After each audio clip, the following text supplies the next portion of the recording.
I want to spend my last few minutes talking about the politics of BLM.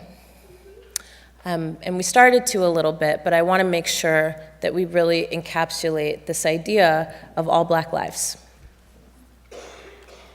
Because again, I've heard over and over again, these are young people, these are women who are fighting for Black men. And again, I say, we are fighting for our collective humanity. Because certainly in Women's History Month, as we know, we have to acknowledge that yes, there are 1 million Black people behind bars today. 1 million. That we are 5% of the world's population, but we incarcerate 25% of this country's population. And most of those folks are Black and brown. But I have to say that Black women are the fastest growing population in our prisons and jails. Fastest. For what, you ask? Economic crimes, or crimes of survival, AKA self-defense, often against an abusive attacker, an abusive partner. Y'all know about Marissa Alexander? Okay. So I talked to you about the context in which my cohort emerges. But I have to say that those of us who have been struggling to revamp and reinvigorate a vibrant Black liberation movement, those of us who are female and queer and transgendered, were not welcome in those spaces. I can remember in 2007 being at a gathering of Black leftists and hearing the strategy for liberation, and I was all for it. But I was like, hey, where do I fit? Because you're just talking about the brothers, and we gonna ride together, let's be clear. But what about us? And the room got silent. And then they just moved on. Right? My sister can tell you, my sister Patrice can tell you about asking a question about the role of queer and trans people in the Black liberation movement, and she can also tell you in that same story that someone spit in her face. A Black person. How dare you hijack the Black liberation movement for these other agendas? We gotta talk about this, y'all. So when we say Black Lives Matter, we mean all Black lives. Black men, Black women, Black genderqueer people, Black lesbians, Black gay people, Black transgendered people, Black bisexuals, Black incarcerated people, Black poor people. We're not fighting for the Black middle class, y'all. Black immigrants, we are everywhere. There are Black people everywhere. Black people are not one-dimensional. If we were to look around this room right now, you would see how different we are. And somehow we get afraid of saying that we're different, really sitting in our differences, because what we're taught here is that we all need to be the same. Well, that and that survival of the fittest thing, right? So, for us, when we look around, not just at the network, 23 cities, but when we look around and we hear from folks, what has been your experience in this movement moment? And people say, I've never seen so many Black women. I've never seen so many Black gay people in leadership. That's what we're moving towards. And not for numbers or for representation or for identity politics, but really because the experiences of the complexity of Black people in this country contributes to our broader vision for freedom. And when we centralize the experiences of those who are never asked to be at the table, we build a whole new vision for what freedom can look like. So that means that we fight white supremacy, patriarchy, heteronormativity. We fight the gender binary, and we build new types of communities. It's not new, y'all, but it's new for this movement, that this would be elevated and visibilized and cared for and nurtured as if our lives depended on it, because they do. Now, what does the organizing look like? It looks like people fighting police violence and police terrorism, but it also looks like people fighting gentrification, fighting the privatization of resources that we depend on. It looks like people fighting sexual violence and gender-based violence. Because what we're talking about isn't just police. The state is much bigger than police. The state is what manages the interests of the ruling class. Basically, the state manages the interests of the 1%. And that looks a multitude of ways. So when we say Black Lives Matter, we are actually challenging each of us to imagine what our lives would look like if Black lives actually did matter. And that cuts across issues. It's not about your housing or your gender, you know what I mean? We are multifaceted, three-dimensional beings, and we live our lives that way. And so I want to ask each of you sitting here right now, what would be different about your life from where you stand if Black lives actually mattered? And then I want to ask you, what do we do to get there? Hashtags won't get us there. Organizing will. Building networks, alliances, coalitions. And you don't have to be a paid organizer. You don't have to be a celebrity. You just have to be somebody who cares enough about our collective humanity to get together with other people who care too and come up with a plan that makes sense for your local conditions, like the team has been doing in Lewiston. I heard about y'all. Where's my Lewiston cats at? Hey.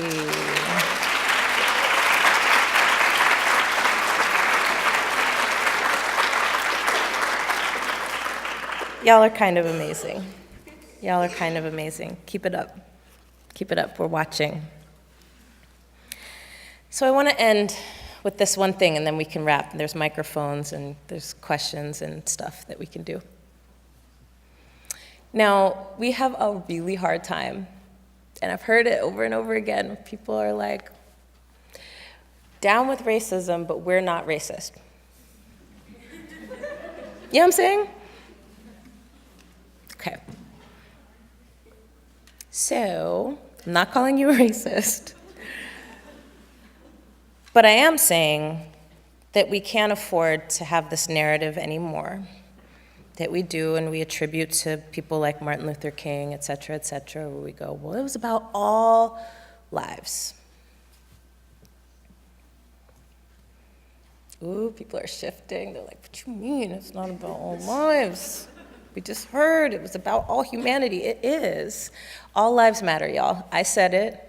You could tweet it, text it. Alicia said all lives matter. It's true. We are all human beings that deserve respect and dignity. But the reality is, that is a utopia that we do not live in right now. And we can't afford to live our lives as if all of these things that I just talked about are not happening. Even though we don't want them to happen.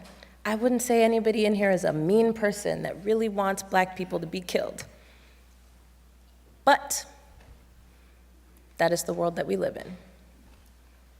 And so, in closing, I will say that if we really believe that all lives matter, then we will fight like hell for Black lives today. If we really believe that all lives matter, we will fight like hell for Black lives today. Thank you.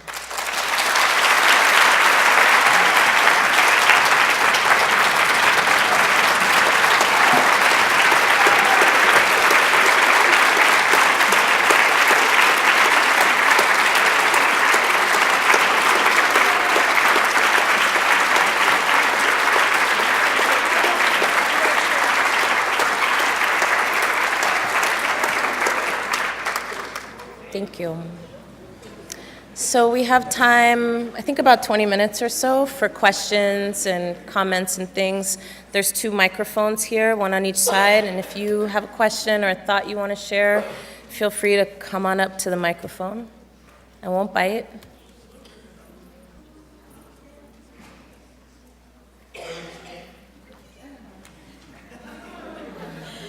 Hello. Hey. Is this on? Are they on? Tap, Are they tap. On? Oh, yes, they are. Mic check.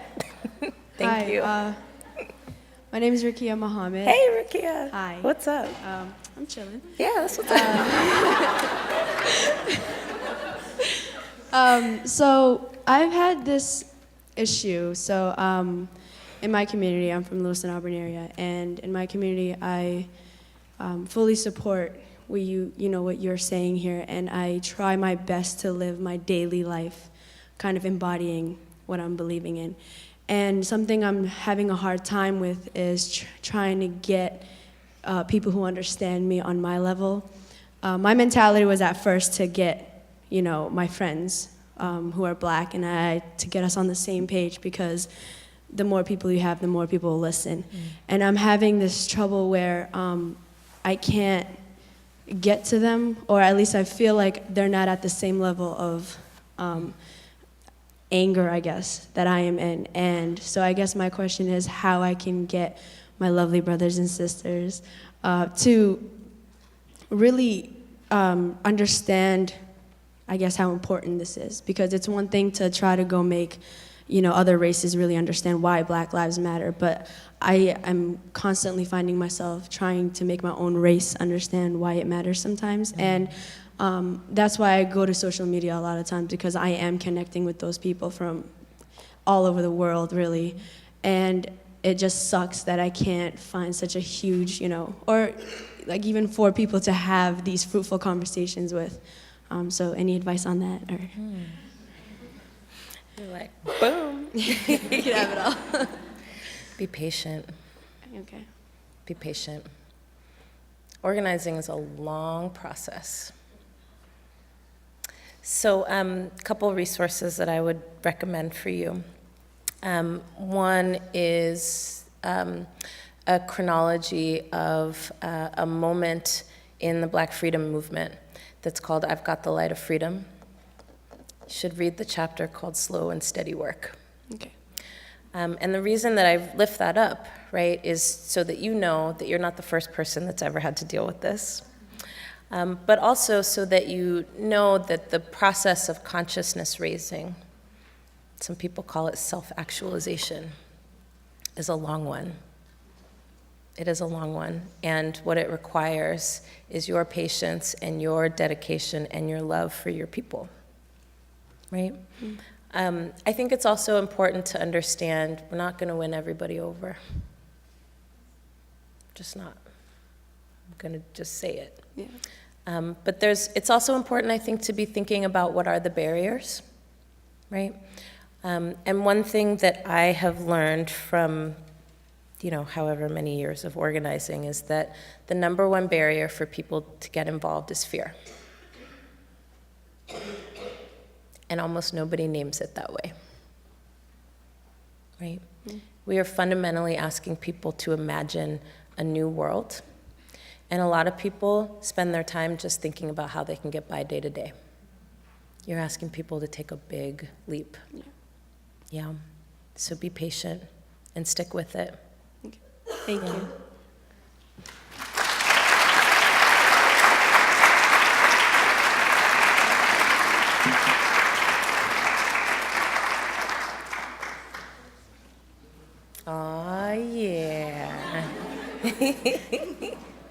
Hey. My question is, what can we do in Maine to help Blacks' Life Matter? What can we do in Maine to make sure that Black Lives Matter? I mean, y'all are already doing stuff. Can people call out what you're doing? PRJC, what is that? What? Portland Racial Justice Congress. All right. Wait. Oh yeah, no, we're not done. So can y'all see each other? Okay, what's your name? Edmund? Can y'all connect after this? Like seriously, connect? Okay, what else, don't go anywhere. What else are folks doing to make sure Black Lives Matter in Maine? Speak up, I can't hear you. Education? Okay.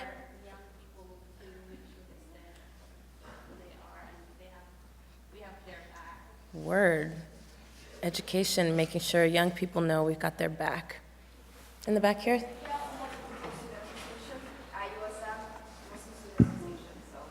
Oh, the Multicultural Student Association and the Muslim Student Association, that's what's up. Okay, one more? We've got Tree Street Youth over here. Hey! Tree Street Youth. Then what else? Mentoring, that's what's up. Hello. Hi. Hey. I'm Shadia. Hey. How are you? I'm fantastic. How are you? So I have this problem. Okay. And the problem is I'm tired of telling people how to treat a black person. I'm sick and tired of that. Like, I'm to the point where, like, I had so much energy. I'm just 22, and I feel like I'm very old. And first of all, like, I'm from, like, Somalia, and Somalia, all people are black. I thought everyone was black in the world. I didn't know, literally, like, I didn't know there was, like, a white person. I was fascinated by it, actually, when I came here. But so my family, we are here in Maine, which is the whitest state. Yeah. And literally, like, it's the first day of, like, being here, and I didn't speak any English, so I couldn't even defend myself. But someone, like, literally called my mom the N-word, go back to where you're from, and my mom didn't know English either, so whatever broken English we had together, we defended ourselves. But it's not, like, from that point, I was so angered by it, so I wanted to stand up for myself and for people like me. Yeah. But then I'm right now at a point where I'm tired. Like, no matter what I do, no matter how hard I fight, I'm at a point like people are not gonna change. So what is it like, how can I get my energy back so I can be angry again?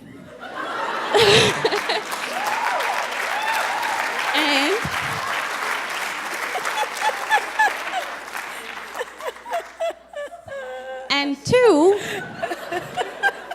actually there's 5 points, but bear with me.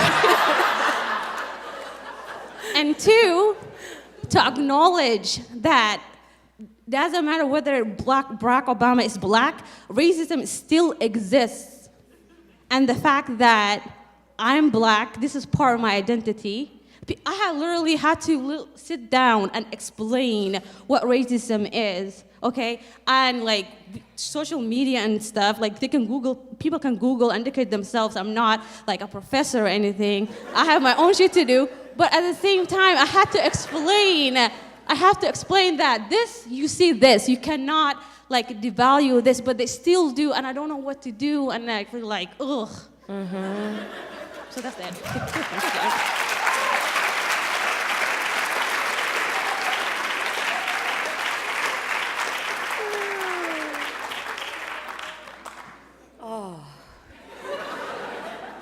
Take your time. Yo.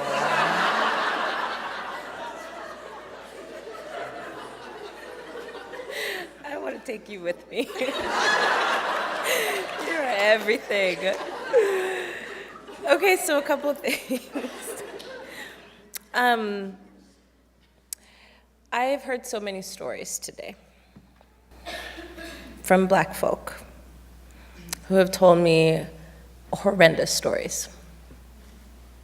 And so the first thing I want to do is just acknowledge that you're not alone, and that I know that this can be a very isolating experience. So the first piece of advice that I'm going to offer you is use your energy wisely.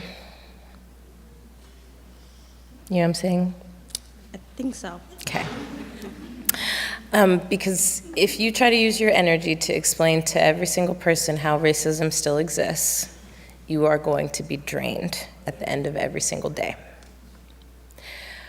With that, I want to challenge folks in this room, because we have this narrative, and it's not just here in Maine.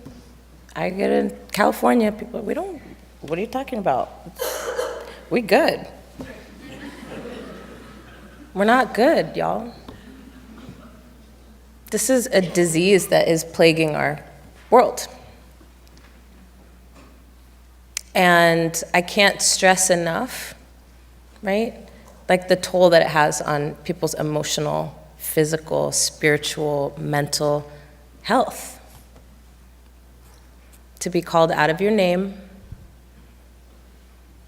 I mean, I can tell you stories about people who have told me that they shrink themselves because they don't want people to be afraid of them. That's what we carry. So, the second thing that I would offer to you is to make sure that you have practices that you do where you can take care of yourself. Meaning, how do you cycle that through more quickly? Because it's a lot to hold. And it will not only exhaust you, but it'll make you sick. So, the team you have here, I mean, you crack me up. Seriously, you just made me laugh like, I don't know. But whatever you do to make yourself feel whole every day, keep doing it. You're gonna need it, and we need you. I'm trying, we're trying. I know. But Now, the last thing I wanna say is about allies, because I'm just starting to get tired of that word. It's just, so look, y'all. This isn't just something that impacts Black folk. This is something that impacts all of us. It's not a Black thing, you know what I mean? Like, this is something that is plaguing all of us. And in some ways, people always ask me, well, like, how is this, what does this have to do with white folks? Now all white people are evil. I'm like, no, totally. Obs, right? But honestly, there's a piece of this which is about that there's a grouping of people that have been conditioned both through privileges and benefits, right? And sometimes by your environment that makes you think that you are superior to others. Now, a lot of people will not acknowledge that. I don't think I'm better than anybody else. Yes, you do. So, for example, when we hear these narratives, and I'm just gonna braze them because nobody wants to talk about them, so I'm gonna say them. Well, let's figure out what the story is. When a Black person gets killed, let's just hear the whole story. Well, I heard that the officer was afraid for their life. Somehow the Black person was violent or aggressive. Right? There is this thing that some of us do unconsciously that automatically assumes the criminality of Black folk. It's just the truth. It doesn't make you a bad person. But that's the kind of stuff that we have to get real uncomfortable with. And we have to get uncomfortable enough to say, we're gonna do something about it. And doing something about it isn't asking folks like my sister here, what should we do?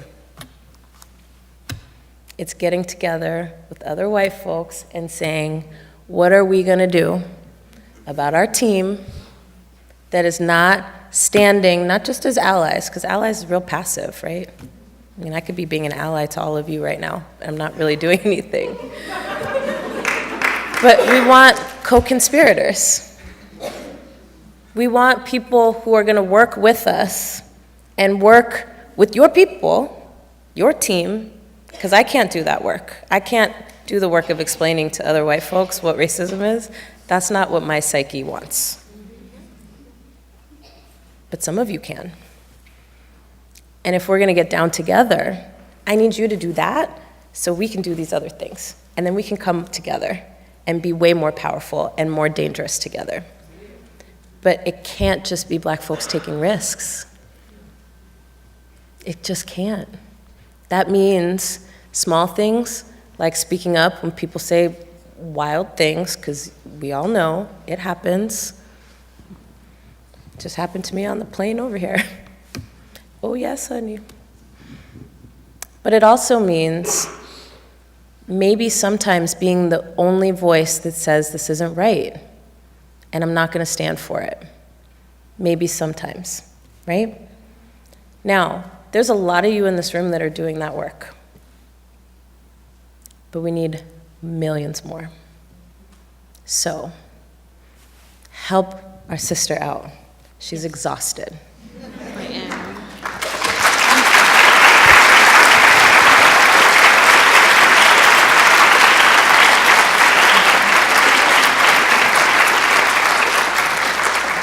I think we maybe have like a minute, one more.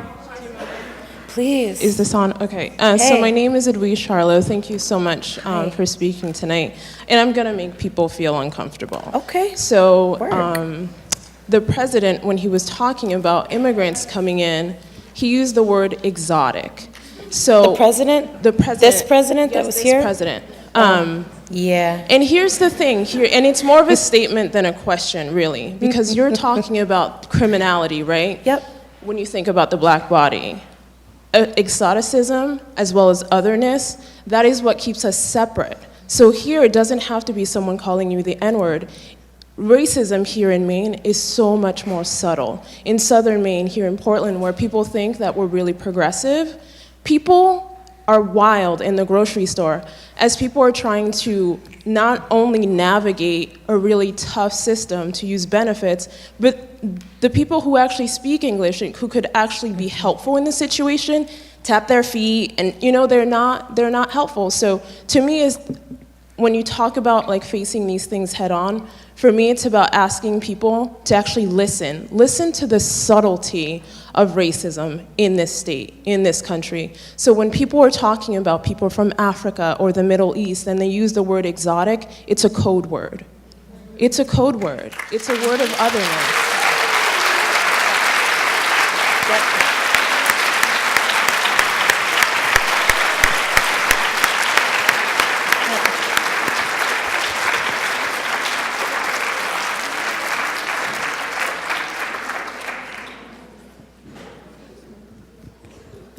Were you done? Yeah. Okay. Okay, so quickly, and then we'll take you to promise. There's one back there too. So, as we're passing the mic and all that good stuff, yeah. So, I think this might not be fun. That stuff that we deal with on a daily, those are symptoms of bigger things. And I think we get really stuck in those. And so yes, we need to listen. We need to have 3D glasses, right? And we need to do things differently. But I really don't want us to get stuck in this notion that racism is about people being mean to each other. And I'm not saying you're saying that, but I want to make sure that we embed that. Because if all we had to do was make people be nicer to each other, which is ultimately what people push for, right? Which is where we get like the exotic comments and all that. Just rough. hey, I once had a teacher comment about how light my palms were. You know what I'm saying? Like, I feel you. I do. That's so weird. I was like, what do your palms look like? We were like compared. Anywho. But if all we had to do was be nicer to each other, which is often what liberals push for, right? Then we could just get therapy and like sing together and it'd be cool. You know what I'm saying? And then that's where we get like all that weird appropriation stuff where people be like, hey, I'm from the Bay Area. I could tell you a lot about that. It's like crystals and stuff. I'm like, crystals will not save us. They just will not. But I'm feeling the crystals and the sound stuff. I'm deep, man. I'm deep. But there are structures that we need to dismantle. And so I really want to push this team to be thinking about that, right? Because that whole foot tapping thing in the grocery store, while somebody's trying to figure out how to use their benefits, right? There's such a bigger narrative around that. And that is by design. That is completely by design. Even this whole idea of settlement communities, it is so intense. Like, I'm like learning a lot from y'all. I'm like, right? There's a whole narrative that gets built, right? Which is that you need help.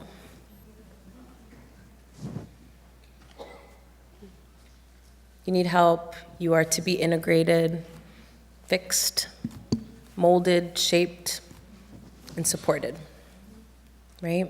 Yeah. It wasn't just out of goodwill.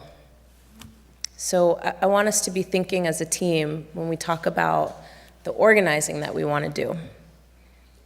And I'm so excited to go around and be like, y'all, people are doing it in Portland, Maine, like real talk. But I think if we're going to sustain this movement, and if we're going to bring in new co-conspirators, then it has to be bigger than like, am I being mean to you? You're being mean to me. You say ignorant stuff. I say ignorant stuff, right? Like, we have to start getting down to brass tacks. And so brass tacks to me looks like, where are the black teachers? Yes.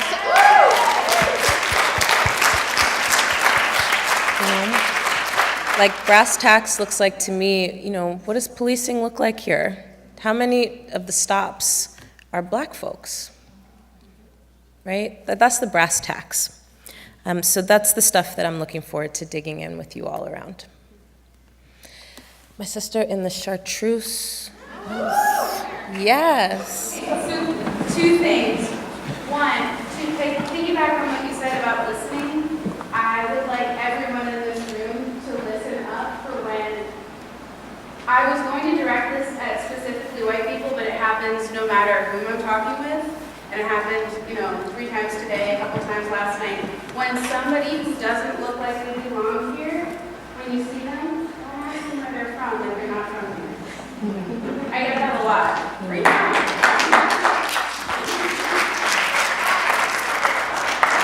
But that's just listening. It's one thing if you're asking for someone's story, but if you hear someone asking that and making that assumption that we're not all here, I think that just piggybacks on the idea that we don't all belong here, even though we're all here now. Like we're all, like you said, we're all a team here in this room. So I think listening for that sort of thing, black or white, whoever's saying it, it's exclusionary and it doesn't help. But on top of that, I actually had wanted to ask you about including our white comrades in the conversation. I was having a discussion about climate change with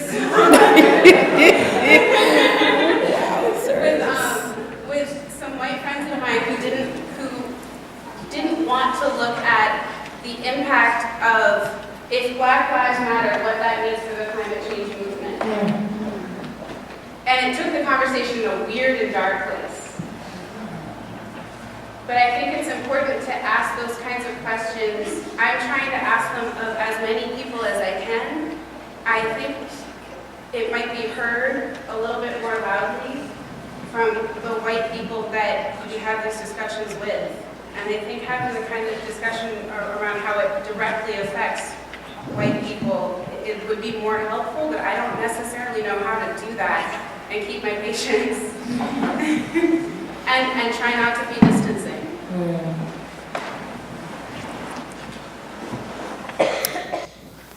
Oh, I have a question. Hi. So how much, let me just, because I'm about to go. Yeah, I can keep going? Okay. And then I'll get you. And then my sister here. Okay. Sorry. So, all right, so look, I'm just going to keep it 150. So,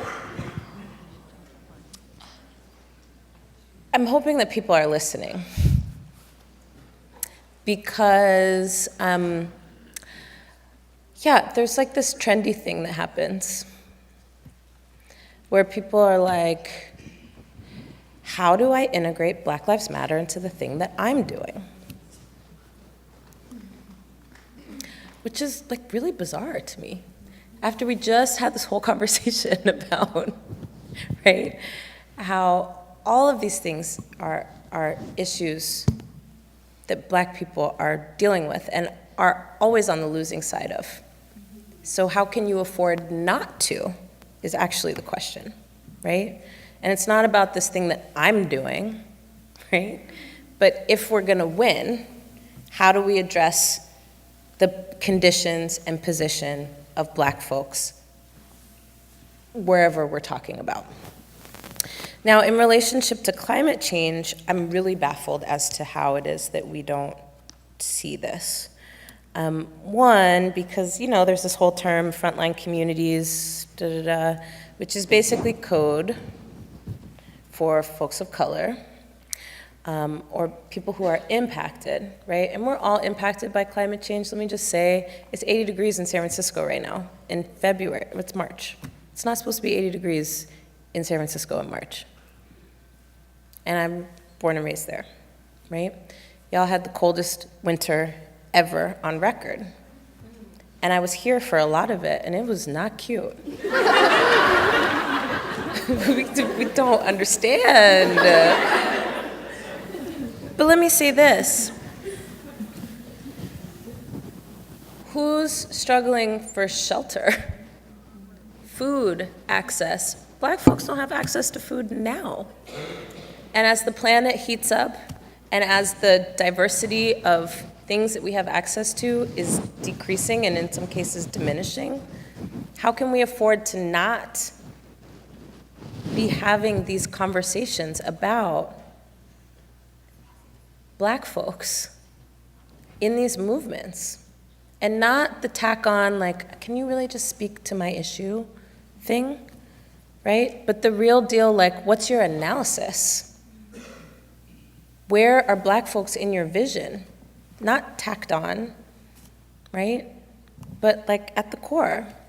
When we talk about migration, it's not the story that you hear, folks. It's not the story that you hear. It's not the people are searching for a better life. Okay, but what does that mean? People are fleeing famines, droughts that have gone on forever. There's no food left. That's deep. California has a year of water left. A year. So not only do we have to figure out how to retool, right? But I think we also need to figure out how to connect the dots. Because fundamentally, climate change, workers' rights, housing, gender, right? Okay, so we're living under an economic system that is really unsustainable. And any way you cut it, y'all, any way you cut it, whatever your issue is, if it's peace or whatever, you know what I'm saying? We're living under an economic system that does not allow for justice. Period, dot. So,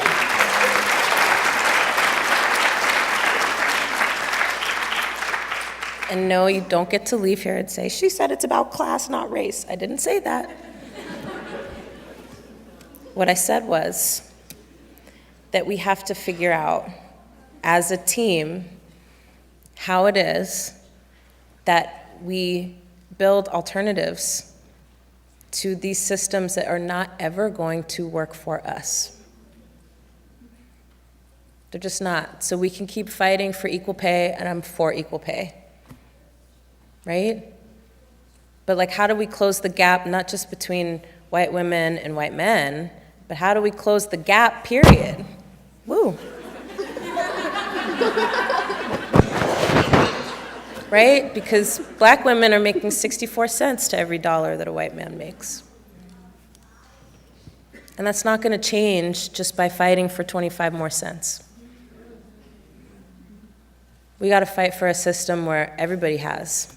Nobody is wanting for or longing for. Yeah? So I'm going to leave that there, but we'll talk more. Here and then here. She was waiting. I crossed over her. I'm sorry. I'm going to read off my paper. Okay, go ahead and read off your paper. Okay. A lot of us here, us black students at USM, have had a number of horrible things happen to us here on campus and had countless meetings, group counseling sessions, crying sessions with school administration to no avail. Things tend to get swept under the rug. How can we keep the administration responsible for making this an unsafe environment for people of color at the University of Southern Maine?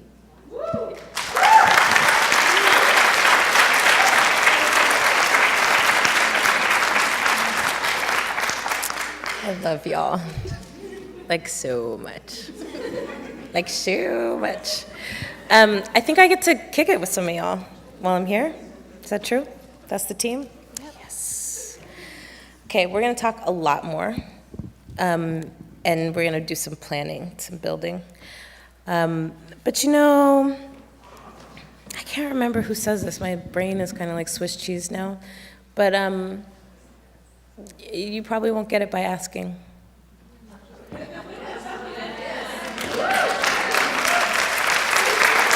what I mean? So let's talk. Let's talk. I'm not going to put y'all on blast or nothing. But in general, I think you have to make it really uncomfortable for you to not get the things that you're demanding. That's how the change happens. You got to make it really uncomfortable. Because as long as folks can continue business as usual, maybe have a meeting with you or issue a statement, things like that. You know what I mean?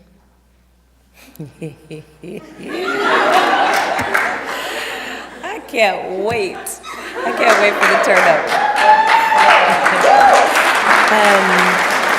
Okay, so it sounds like we're gonna have to wrap up.